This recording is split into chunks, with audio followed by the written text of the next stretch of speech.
Okay. Good morning, everyone, and welcome to, actually, good evening for most of you out there. Good morning for those of you here in New York. And welcome to the third webinar in the NYU Prize Social Venture Competition Consortium for the 2017-2018 year.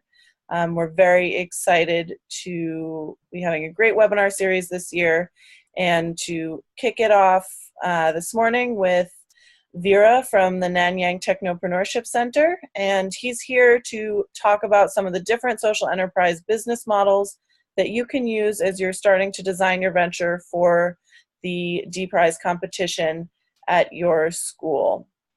So Veera is going to take us through several examples of the different types of organizations out there, some existing organizations that are operating now and work really well, and is going to walk us through what you might want to consider as you're creating your organization and the different models that might work for you. So Veera, I'll let you take it from here. Thank you very much, Rachel. So good evening to all of you around the world, and good morning to those in the US. So my name is Veera, and I'm basically an adjunct instructor at Nanyang Technopreneurship Center. And it's a center that basically looks at the entrepreneurship ecosystem within the Nanyang Technological University, which is one of the main universities in Singapore. So if you're wondering where Singapore is, this is how it looks like. This is at least the city center. It's not a very big country. And we're located at the tip of the Malaysian Peninsula. So that's where we are on the world map. It's not a very big place. So a little bit of myself, I basically have started several organizations, of which Sustainable Living Lab was the first one. And it's a social enterprise that aims to build a sustainable future. And by sustainable future, we mean the environmental, social, and economically sustainable future. How the lab works is that we identify projects where we can add value, and then we devise a program around it and monetize any value that is created as a business. At the moment, we're involved in technology education for adults and seniors. We develop maker spaces. These are facilities where people can build and produce artifacts, objects, products, and new designs. We also offer prototyping services, and we have a major repair program that's been running through the last 3 years in Singapore. We've been fortunate to have been awarded the President's Challenge Youth Social Enterprise of the Year award in 2015, and also an award from the ASEAN +3 grouping. Separately, I also am involved with Make the Me. Make the Me really came out as a realization that young people today are ill-prepared to navigate what is known as the VUCA world, volatile, uncertain, complex, and ambiguous world. And we're basically trying to help create a sense of agency among young people, because even we don't know what that world exactly will need. But we feel that we can put some of the tools of the maker mindset in their hands, then they'll be able to navigate that world with success. So for today's topic, I hope to cover a couple of things. I wanted to share a little bit of the typologies of social enterprise business models, as well as several examples of what these are. And these are examples that most of it which I'm intimately familiar with, having been involved with them in some way or another, except for perhaps 2 of them. And basically we'll also be sharing a little bit about how they sort of make their money and how they sort of make their social impact come to life. So let's get going. A lot of material today actually is based upon Kim Elter's work. Very interesting and well-researched work of social enterprises. I mean, a lot has happened since 2007 when she published her work. But there are lots of good things that we can still keep from there. So first and foremost, I think it is worth talking about the spectrum of social enterprises that are out there and the different nature of operation that they have. So in general, a social enterprise, there are two missions to it. There's a social mission, and there's of course a enterprise mission to it as well. Now, in a embedded social enterprise, those two match perfectly, which means the question of whether achieving financial sustainability will be at the expense of achieving social impact is a non-issue. It's basically tied into each other. You can't achieve one without the other. Now, with an integrated social enterprise, there is some degree of overlap, and over here, the balance has to be made on how much of a social impact that the organization wants to create versus how much of financial returns do they want to generate. And sometimes it can be a little bit tricky to make that call. Last but not least, we have organizations, and these are typically non-profit groups or charities that have separate social enterprise arms, or rather enterprise or revenue generating arms that help bring in capital to fund the social programs that exist within the parent organization. A good example of this would be the Salvation Army group. Salvation armies around the world typically have enterprise arm that is involved in refurbishing and selling used goods to raise funds to support the different social programs of the Salvation Army. So with respect to the typologies of social enterprise business models, there are basically about 9 of them from Kim's work, and 1 to 6 are forms of embedded social enterprise. 7 and 8 forms of integrated social enterprise, and 9 is basically something that is really external social enterprise model. I won't be covering number 9 today because that's pretty straightforward, but I'll be sharing examples of 1 to 8. So let's get going. I'll be showing a couple of symbols and so on. So just before we get going with all that, maybe something to take note of. These shapes represent specific things. If you get a pentagon shape, that refers to social service organization. The market is represented by a cloud. The target population of clients is represented by a circle, and so on and so forth. I guess you can have a look for yourself and commit some of these to memory. So with the entrepreneur support model, basically how it works in general is that the social enterprise offers some services to support a target community, a vulnerable community, and allow it to able to stand on its own feet and access the market and make something of themselves. This, of course, typically comes in the form of a microfinance type of business. And I wanted to share with you a little bit about Milab. So Milab is a microfinance institution that really operates in India. And what they do is they offer microloans, like all of them do. And in particular, they focus on micro entrepreneurs, artisans, farmers, and students. People who can use those loans and turn them into either better jobs or higher incomes, and so that they can actually repay those loans. It's a very simple mechanism on the face of it. You basically, as a donor, you find a borrower or some sort, you make a loan to and then Milab will handle. And Milab, of course, has their own criteria for selecting the people who will get those loans. And with some additional support, typically they might start a micro business. Typically, a loan is used to purchase raw materials or machines to do some of these things. And of course, when Milab gets repaid, some percentage of that is kept. And of course, the rest of it is received as payment back to the donor so that it can be pushed back into the ecosystem. So this is a very straightforward support model. Straightforward model for social enterprises in the microfinance industry. And something a little bit common as well is what they call the market intermediary model.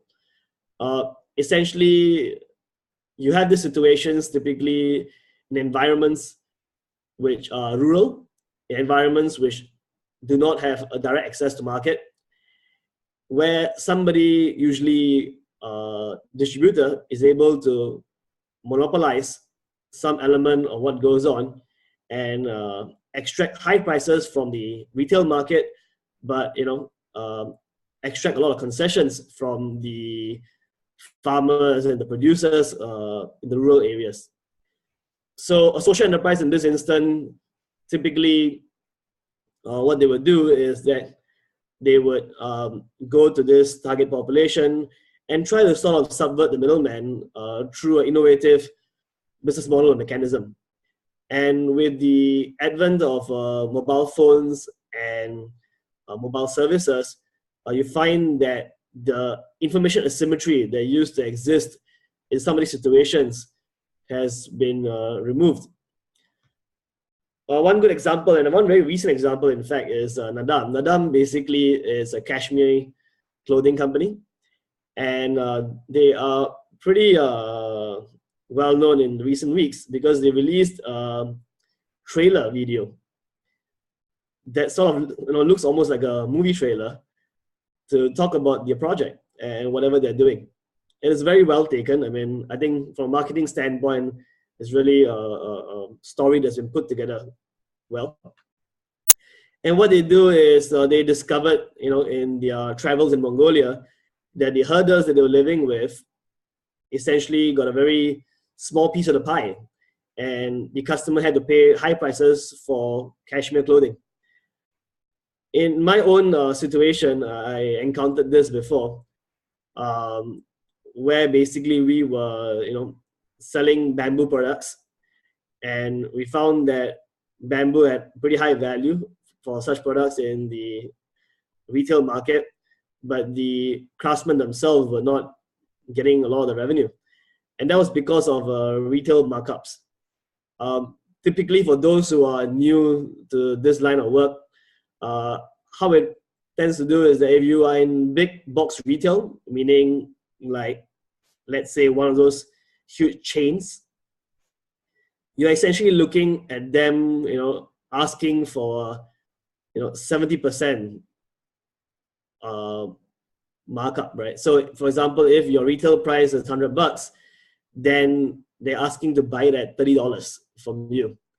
That's the way it kind of works, and so it moves down the chain, where if a regional distributor takes this cut and so on and so forth, and by the time you get to the source, they get a very small fraction of whatever is going to cost in the retail market.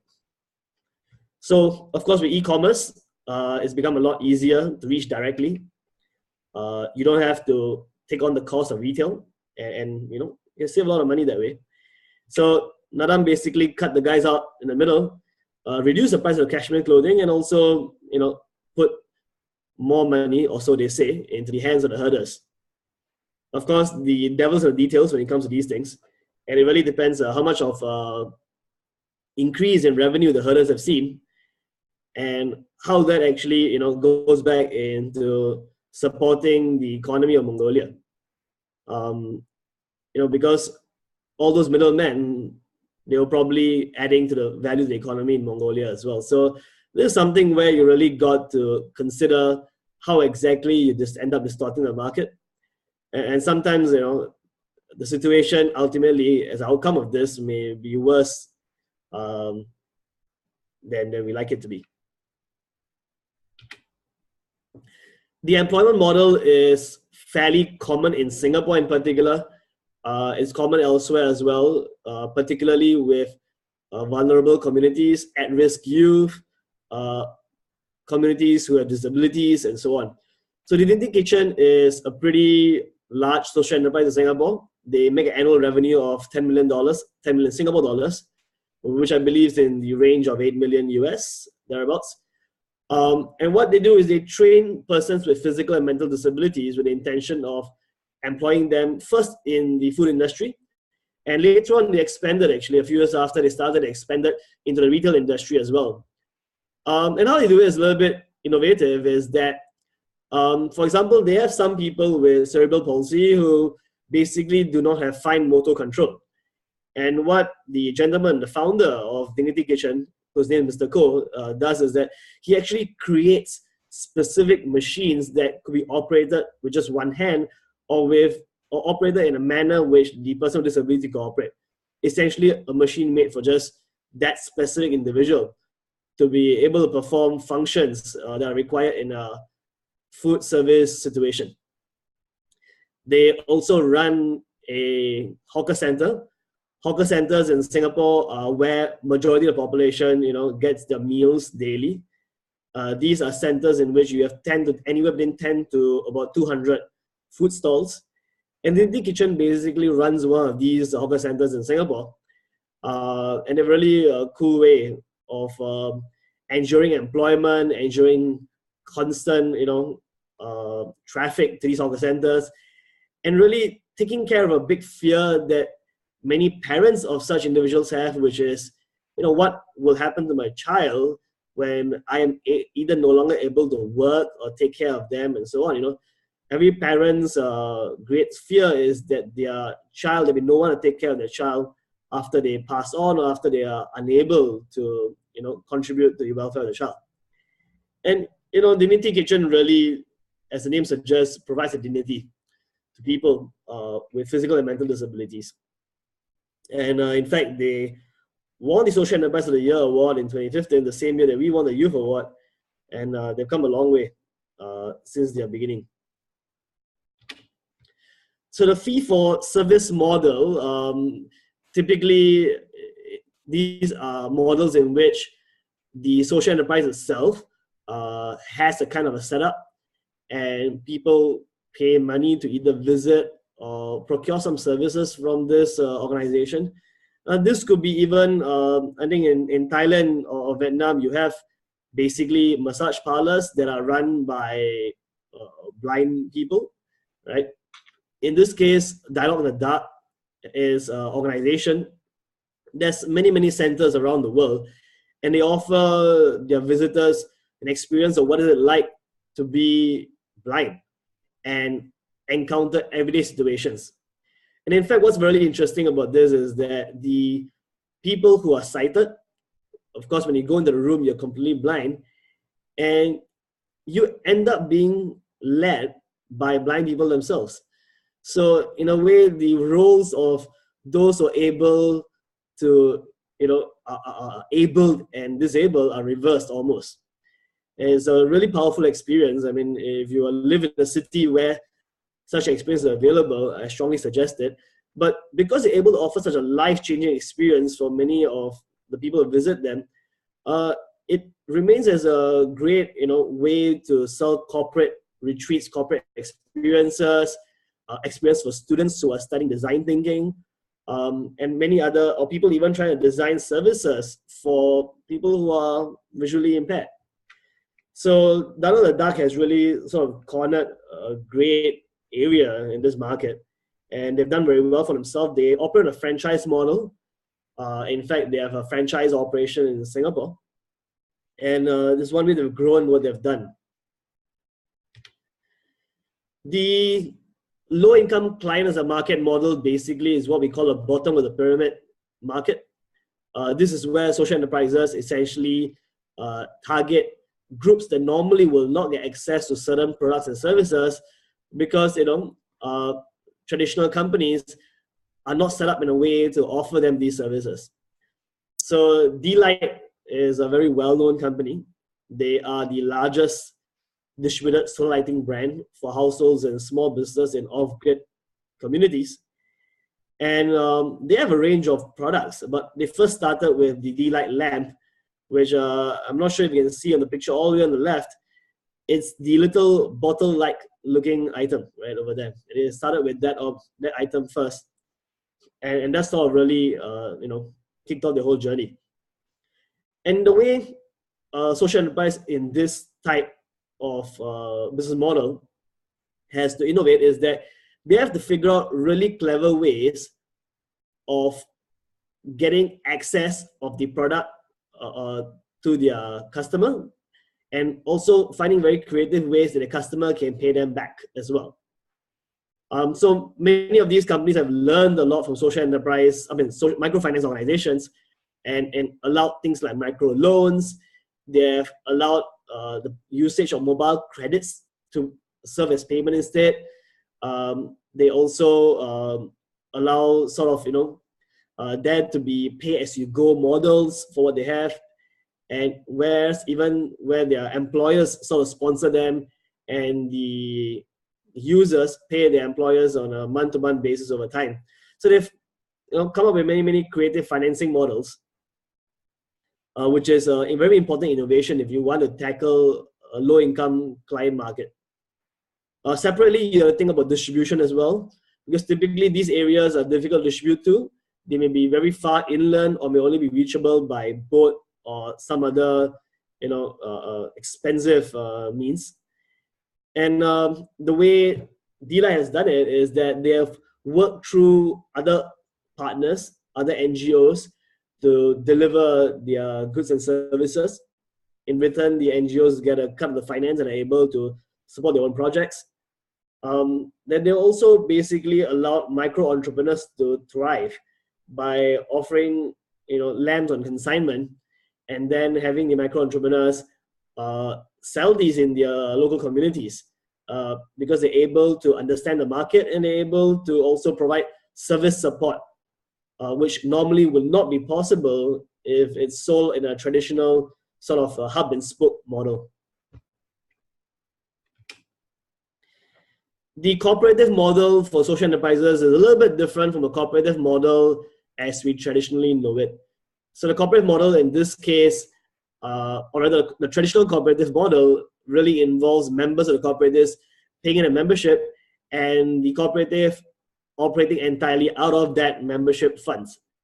In this case, however, a little bit different. Typically, cooperative models have some access to impact funds. There's some access to financial capital. There's some access to other kinds of funding, not necessarily from the members alone.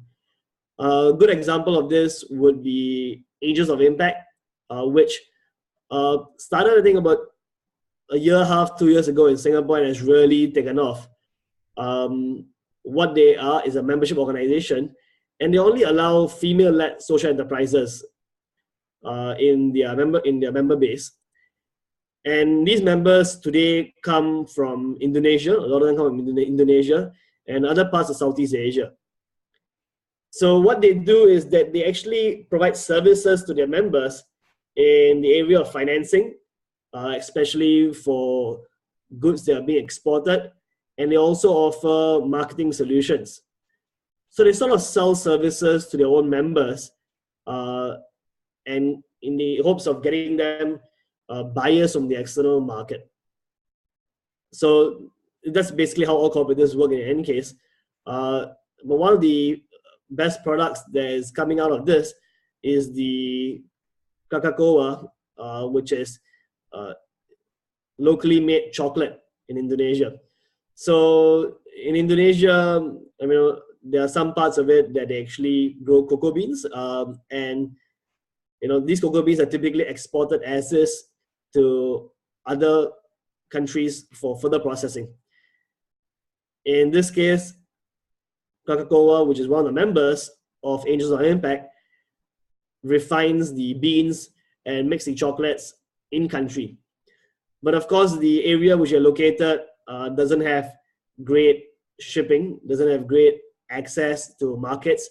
And so they work with Angels of Impact to sort of get some bridging financing and also marketing out to places where they can actually sort of, are the end customers for specialty chocolate.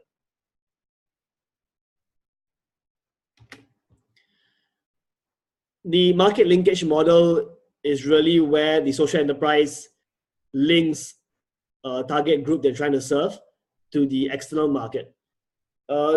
Usually these take the form of trade associations. but a trade association typically does other things as well, including representing itself to the government of the day or the powers that be. In this case, Phytotrade is basically a trade association for people who are, rural producers who are getting involved in natural products, typically for the beauty or the lifestyle or what they call the LOHAS market, lifestyles for health and sustainability market in Southern Africa. And of course, the goal is they are trying to connect their business partners with European buyers. Now, how they finance themselves is they get, of course, some commission and certain fees, professional fees for their services. But at the same time, they have some membership, and they also operate on some external funding that comes in to support the trade association, either from the government or from private foundations. So these are some of the beauty products, soaps, face creams, moisturizers, and so on.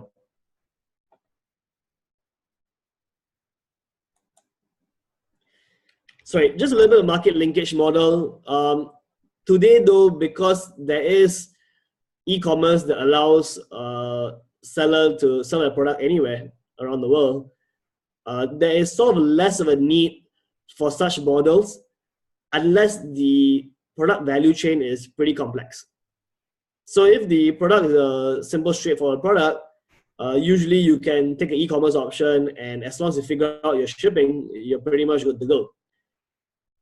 In Phytotrade's case, for example, if they want to export to Europe, they actually have to pass a lot of stringent export criteria and ISO standards, which, to a rural producer is fairly overwhelming.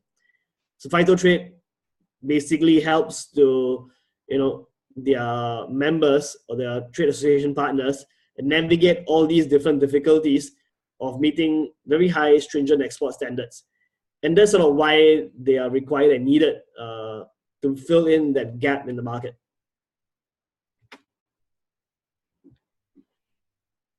If I'm not mistaken, this is perhaps the last one, right? It's a service subsidization model. And this is a very common model that even my own social enterprise, we operate on this basis. In this case, Arvind Eye Care is essentially the founder, quite funnily enough, said that he wanted to, McDonaldize the trade of getting eye surgeries done. So the thing is that when it comes to eye surgeries, it used to be pretty long, drawn out. You had to make an appointment and go there, and then wait for a bit, get your operation done, have inpatient stays, and so on and so forth. And there were a lot of cataract incidents happening in India, and this is really because of intense sunlight and also vitamin A deficiency in the Indian population. So cataract is a fairly high occurrence that were there. So what Arvind Eye Care did was, they innovated first of all to be able to offer surgeries en masse, like in McDonald's.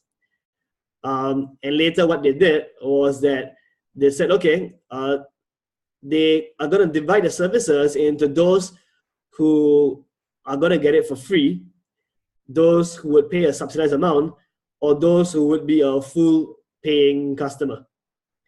And this was done on a needs basis, or rather a income needs assessment basis. And to date, they have examined 2.5 million patients. It's a mind-boggling number, and in fact, they are the world's largest provider of eye care services. India is a big population, so you can imagine, the kind of size and scale they're operating in. And they're only operating pretty much in southern India, not even the whole of India. So I think over time, as they grow their business, we're going to see, pretty much almost a conglomerate, right? A huge entity doing these things. So, right. So, really in summary, if I could, go back a little bit, to the different social enterprise business models we're trying to cover today. We went through about 8 of them. And the 9th one, of course, is the organizational support model, which essentially is NGO or non-profit organization or a charity having a business to sort of give it some financing for its own social programs. And these are the types of business models that are out there. And of course, there are hybrid models as well. There are models in which some of these are combined together.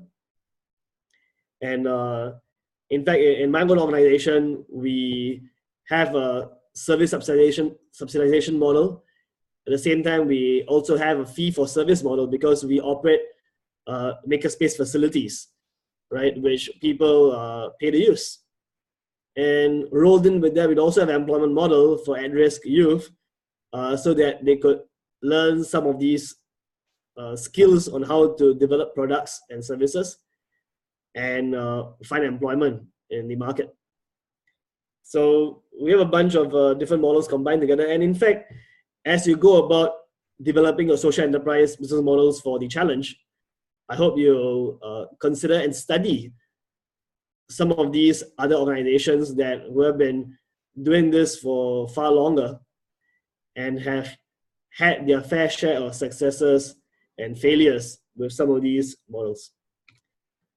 So I mean, I've come to the end of my slides.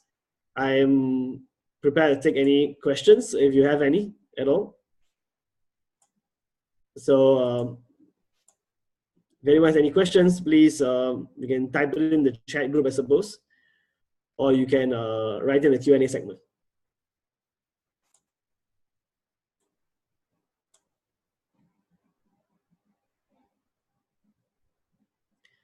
Or maybe any comments as well. I mean, okay, so Rachel has a question.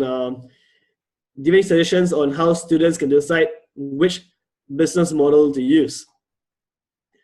So generally speaking, maybe if I can head back to that particular slide.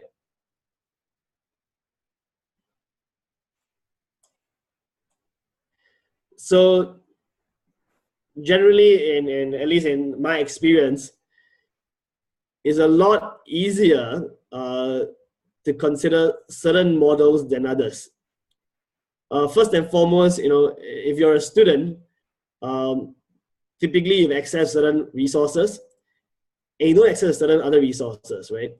So if you want to do something like a market intermediary model, then I would really question whether you have access to both the source as well as the market.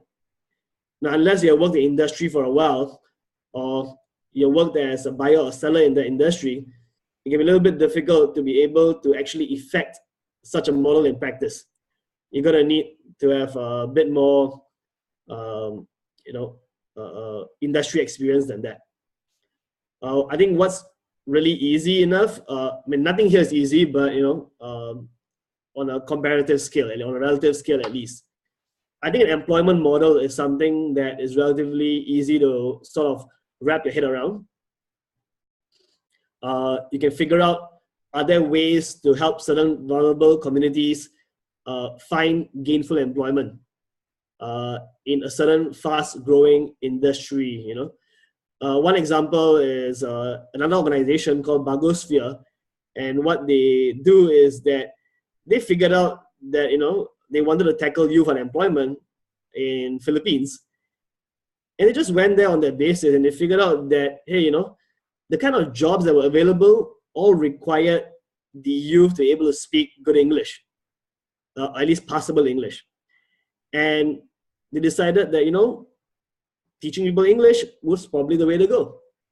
And they figured out, of course, teaching English is not necessarily, or rather it's a well-established model for teaching English around the world for many years. So you could borrow from any of those models and you could put two and two together and, develop a business model that works on an employment basis. I think another good option would also be the fee-for-service model. This can come up with really interesting ideas over here.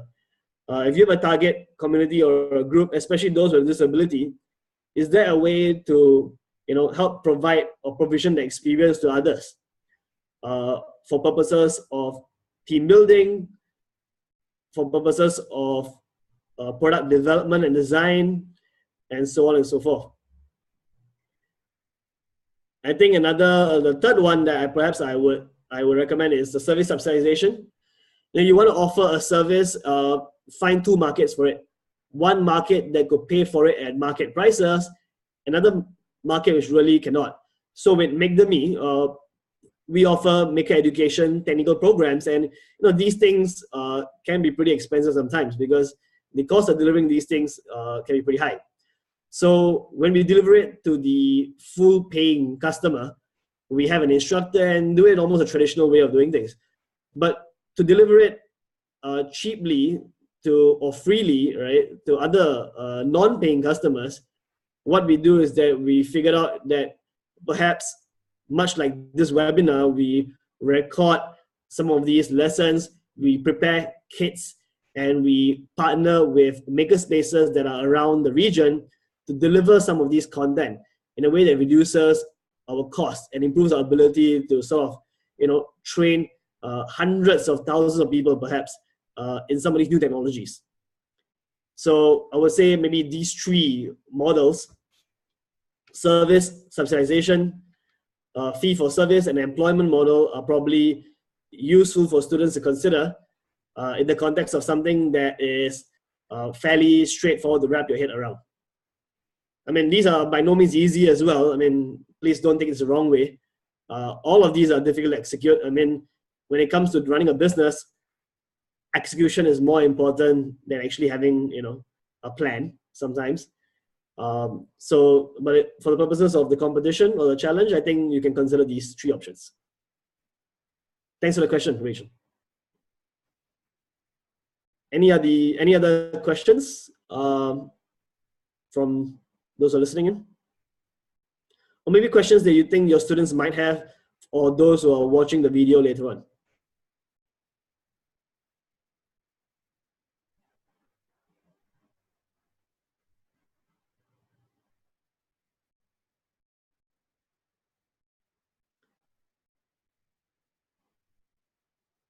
All right, okay. So, I mean,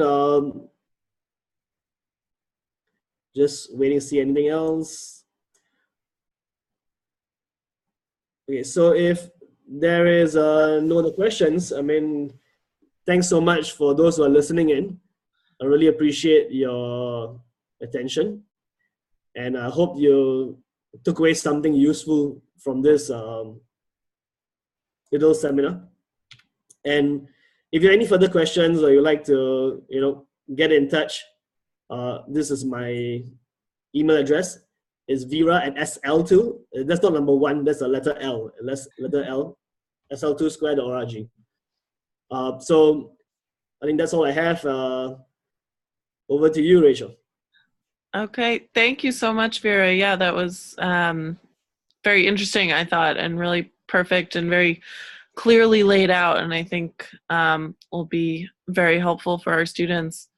So yeah, I guess one more quick reminder to those of you listening, we'll have a webinar on Monday the 20th, and then that's at 9 a.m. Eastern, and then another one on Tuesday, November 28th, and that is at 6 a.m. Eastern, I believe, and those sign-ups should be on your school's timeline or website for the competition. So thank you so much, everyone. We'll end it here, but have a great rest of your evening. Thank you so much, Veera, for that wonderful presentation, and we'll see you all next time. Thank you very much. Have a good day. Bye-bye. Bye.